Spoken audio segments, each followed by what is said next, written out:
Good evening.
Well, hi, everybody. I'm State Senator Joe Bolkcom, joining you from the Iowa State Capitol tonight for our second Facebook Live experience.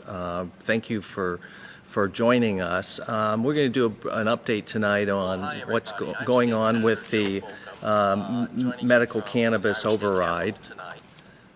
For our second Facebook Live experience. Now I've got the sound fixed here at the State House. Again, I'm State Senator Joe Bolkcom, joining you live from the State House for an update on what's going on with the override of the medical cannabis veto by Governor Reynolds that occurred a couple weeks ago. The Iowa legislature approved in a strong bipartisan way an important improvement to Iowa's medical cannabis law that would do a couple of important things. One, it would allow physician assistants and advanced nurse practitioners to certify that patients had conditions that are currently qualified under the state law.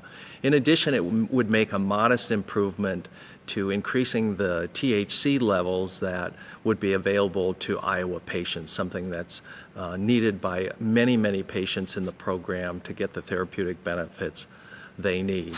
Unfortunately, Governor Reynolds vetoed that strong bipartisan legislation that would help sick, suffering Iowans get the medicines they need. She stated that her veto was motivated by her desire to protect the health and safety of Iowans. The governor is not convinced that sick people deserve access to medicines with higher THC levels than the current law allows. Her veto, unfortunately, takes the side of the big drug companies who want to continue to sell powerful painkillers to Iowans. So over the last couple weeks, we've been encouraging our colleagues. We made a call, Representative John Forbes, House Democrat from Urbandale, who also is a pharmacist, been a strong leader on this. A couple of weeks ago, we called on our colleagues to join us in coming together to come back to Des Moines in special session to override the governor's veto. The legislation that we passed this last session had just tremendous support by both Republicans and Democrats. 137 members of the General Assembly of 150 members voted in the House and Senate to pass the legislation to increase the strength of medicine that would be available to patients. Unfortunately, Governor Reynolds got some bad advice and decided to veto that. But the members of the General Assembly that have supported this effort deserve our thanks and for taking that important vote. But now the work ahead is bringing folks back to Des Moines and asking them to stand by their support of that vote and do the right thing for sick, suffering Iowans in our state.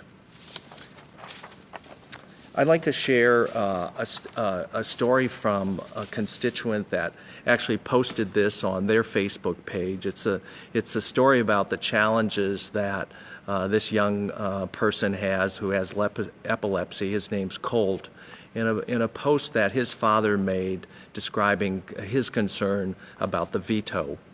And this is about Super Colt's fight against epilepsy. And this is an email from, or a Facebook post from Colt's dad on May 24th. Well, Governor Reynolds vetoed the bill that would have lifted the cap on THC in the state of Iowa. This would have been huge for Colt because he, like many others, responds better to a higher dose of THC and lower dose of CBD. Today I picked him up from school early because he was having seizures. After we got home, his seizures increased to a point that he was just laying on my bed, absolutely miserable and seizing. I gave him an extra dose of his oil as a rescue med to break up his seizures. The oil worked. If I hadn't given him the oil, he would have been admitted to the hospital, no doubt. It is so upsetting to know that there are people suffering every single day when there's life-changing, saving medication available, and our governor is keeping him from it. If you go to the Senate Democrats' Facebook page, there's a video, a very nice video of Colt playing, and you can see Colt in the great world and his great dad that's working to make him a healthy youngster. But this story is heartbreaking. This story is a story that we've heard over and over again, not only about our kids, but folks, adults, people of all ages really, that suffer from debilitating conditions, many in chronic severe pain, that really want access to much safer, less riskier medicines. Unfortunately, we're just not able to get the support that we need from our governor to make that possible.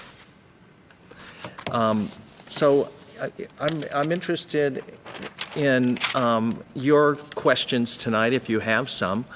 We'd love to have some. One of the things I think that cannabis can provide that we've seen in other states, as you know, or may know, that 32 other states allow their citizens access to medical cannabis.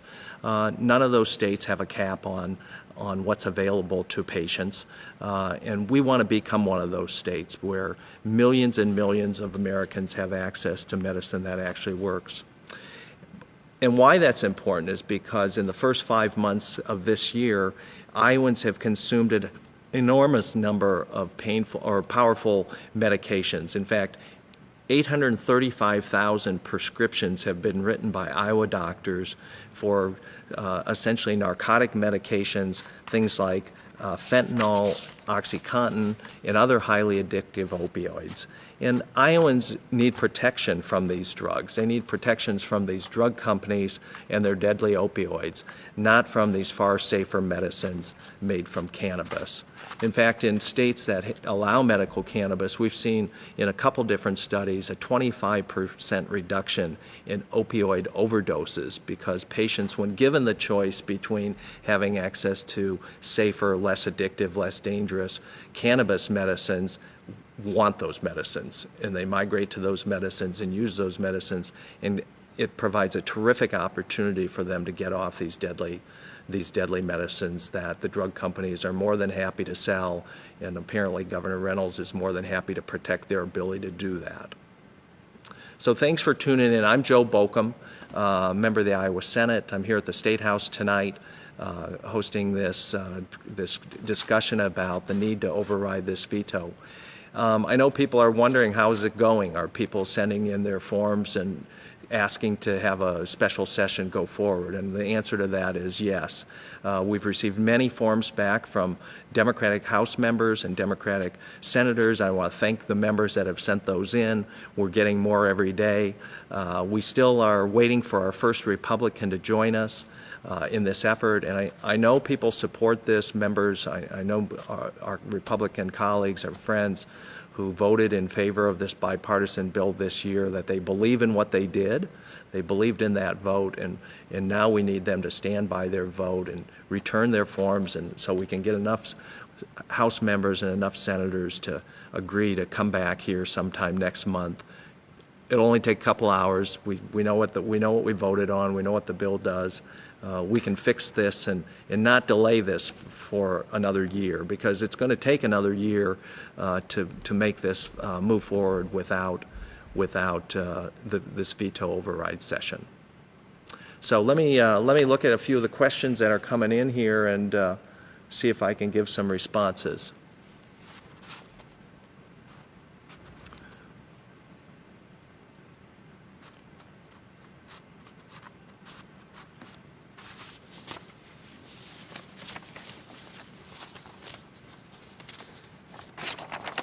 You know, we've worked on this for the last 5 years. Legislators have struggled with this, and one of the important things that we've learned is that the stories that families have, the stories that patients have about their medical circumstances and the things they live with every day have really gotten us to this point. Even though we still have work to do, the stories have been what's brought the limited success we've had in Iowa to create 5 dispensaries and the opportunity to manufacture these medicines in our state. And so that's been a very important progress that we've made. But the stories, members need to hear the stories now. We're all moved by and want to help people that are struggling and suffering, and that's one way to do it, is to come back here and certainly people voted and made a good vote while we were in session this year, and now we need them to come back and lend their support to a veto override. Question, what are the odds of a special session 50-50? Well, I'm not much of a gambler. I don't like to bet much, so I'm not going to put odds on this. I'm still remain kind of cautiously optimistic that we're going to come back here. We need our Republican colleagues to put people in front of the party, put people ahead of the drug companies, put people ahead of the politics. I believe that the folks that voted for this during the session believed in what they were doing. They weren't playing games on this. They were supporting improving our cannabis law because they know it needed to be fixed. And I hope that they'll put aside the party, put aside the politics, and put people first. I'm Joe Bolkcom. I'm at the State House tonight. I'm a member of the Iowa Senate working on this medical cannabis bill. I'm so happy to have the support of so many of our Democratic colleagues in the Iowa House and the Iowa Senate that have worked so hard on this. We're gonna keep working on it. You know, if we don't get this done, we're certainly going to come back next winter and make a case to make this happen. I know that Governor Reynolds has indicated she's willing to sit down in the interim and talk about things. We're happy to do that. I think we could easily do that after a veto session, to come back and override that veto and then sit down and figure out what we need to do next to continue to fix the bill. The bill that was passed this session, although it was an improvement, there still remains work to be done. We need to add some more conditions. We know that from the scientific studies that there are a whole host of conditions that aren't allowed for in Iowa that we could add to the program. Right now, we require people that get medical cannabis cards to go to the place where you get your driver's license to get your card. That doesn't really make a lot of sense to have really sick people go sit in a driver's license office and talk to a state employee or a local employee about their health care problems and get a medical cannabis card. I think people deserve the privacy of their doctor's office and the pharmacy when they get their medicines. They don't need to go to the driver's license office to tell people that they get medical cannabis. So we could fix that too.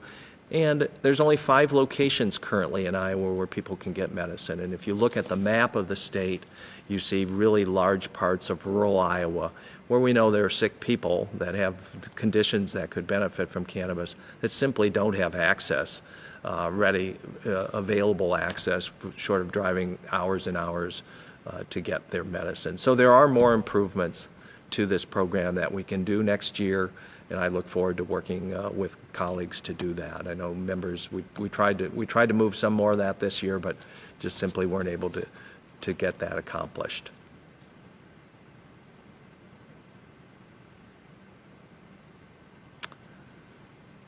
So I really appreciate people joining this discussion tonight. It's kind of this Facebook Live's interesting. Only one person gets to talk apparently, but I do appreciate all the comments people are bringing.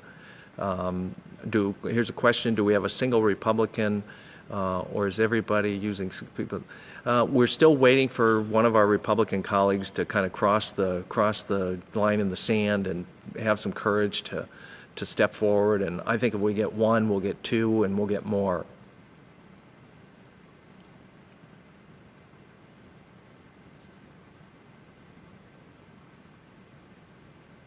One of the conditions that we've heard about for a long time here, as we've worked on this over the last few years, from both Vietnam veterans and Iraq and Afghanistan veterans, veterans that suffer from PTSD from their war experiences, is their desire to see PTSD added as a qualifying condition under the program.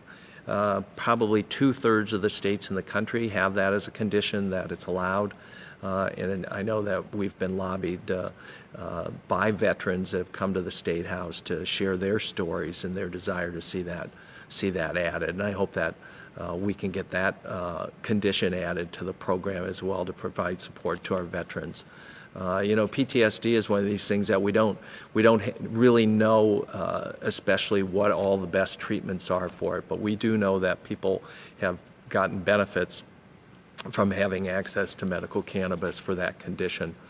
And the folks that are working on this are not naive. Medical cannabis is going to be helpful to some people, and it's probably not going to be helpful to other people. Just like other drugs that people experiment with and take when they have chronic medical conditions, they are prescribed the best available medicines by their doctors, the best available medicines and prescriptions that are on the market. Sometimes those don't work, and frankly, that's one of the reasons at this point that patients have come to the Capitol to say, hey, I've gotten the best doctoring, I've taken the most powerful medications, those things haven't worked. Can we get access to safe, legal cannabis without me having to travel to Colorado or break the law, go out on the street and try and buy medicine? So I think that's where we're at today. We should make sure Iowans have the kind of access that millions and millions of other Americans do that live in these 32 other states that have access to this as an option. At the end of the day, it's really up to the patient, right? The patient gets to decide what medicine the patient is going to put in her or his body. And we've all been prescribed medicines by our doctors that you get home and you have a prescription or two and you decide which ones you're going to fill and you're not going to fill. That's really the patient's autonomy and the patient's choice. It's really no different with cannabis. If patients want access to what scientifically has been proven to be of benefit to their condition, there's really no state interest in preventing them from having that access. And that's kind of really at the heart of this is what's good for the patient. And I think if we keep in mind that this is about patients and what patients need, we can set aside some of these other fears and concerns that people have. At least that's what I hope we can do.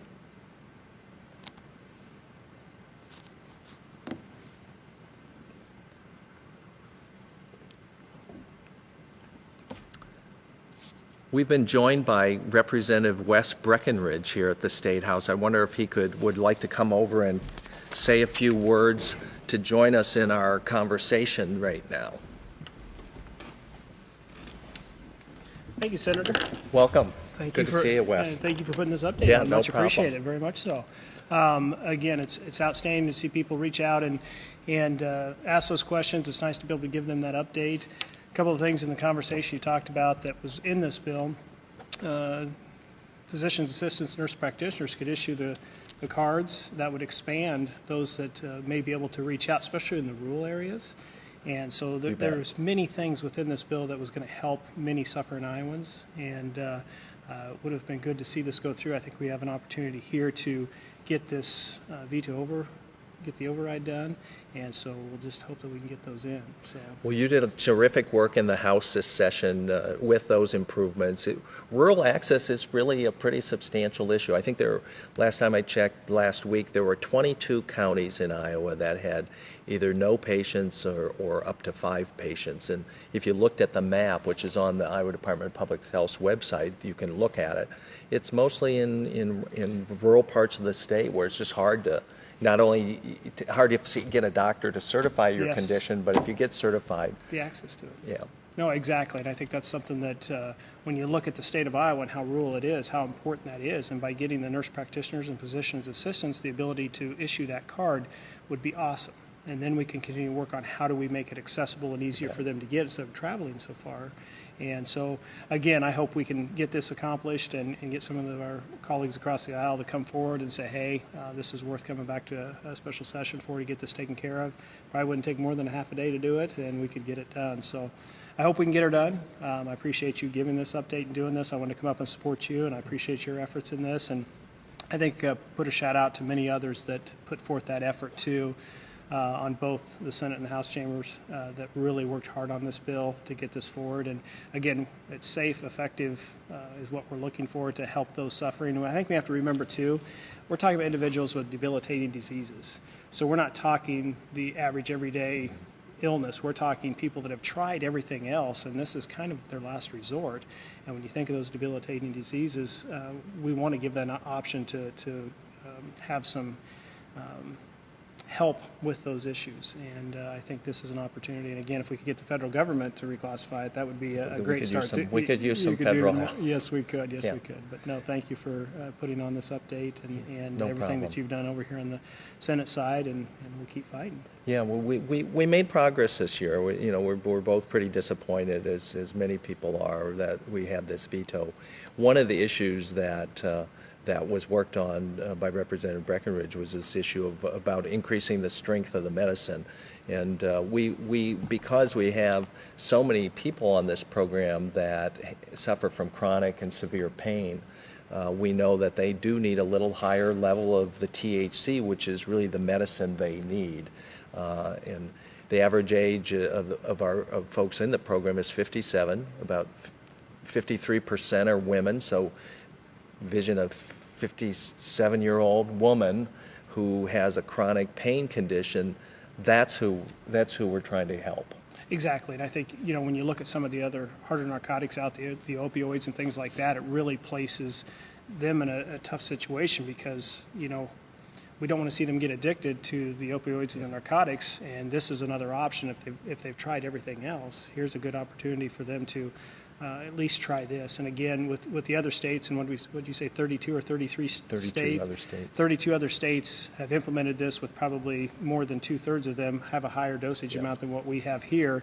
And again, we want it to be safe, but I think they have researched and also got data and information that we could utilize to help educate the constituents here too. So I think that those things we need to look at and continue working hard. Yeah, I mean, it's the information from our pharmacy board to 835,000 doses of these prescriptions, so many more doses, but 835,000 prescriptions written since January 1st for these narcotics.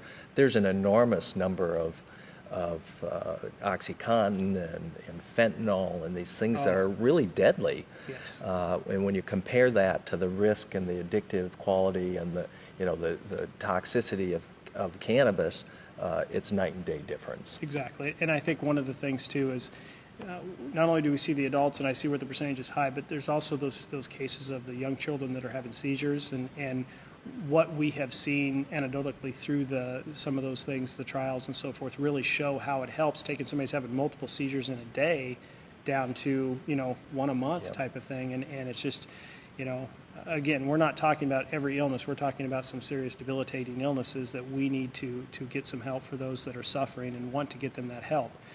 Again, make it safe and make it available, and hopefully we can get that done. That sounds great.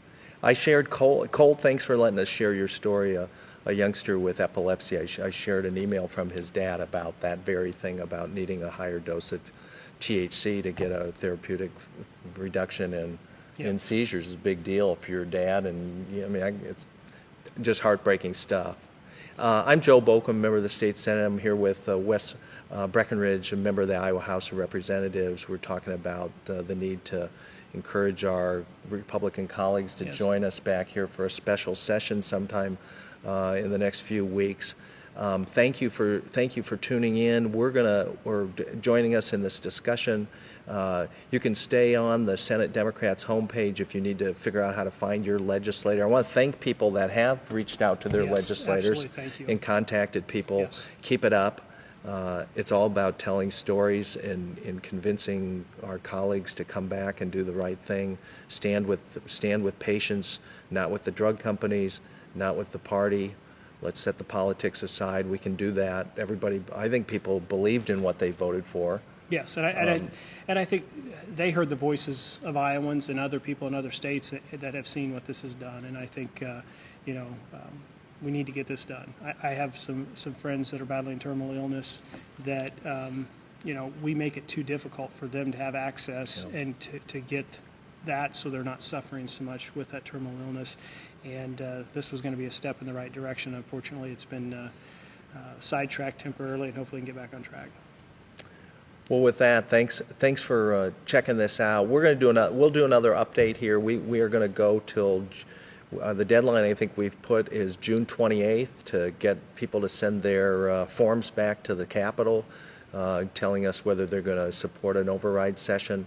That's a couple weeks away. We'll probably wait until closer to that time to come back and give you an update. But again, thanks for joining us, and Thank you. have a good evening.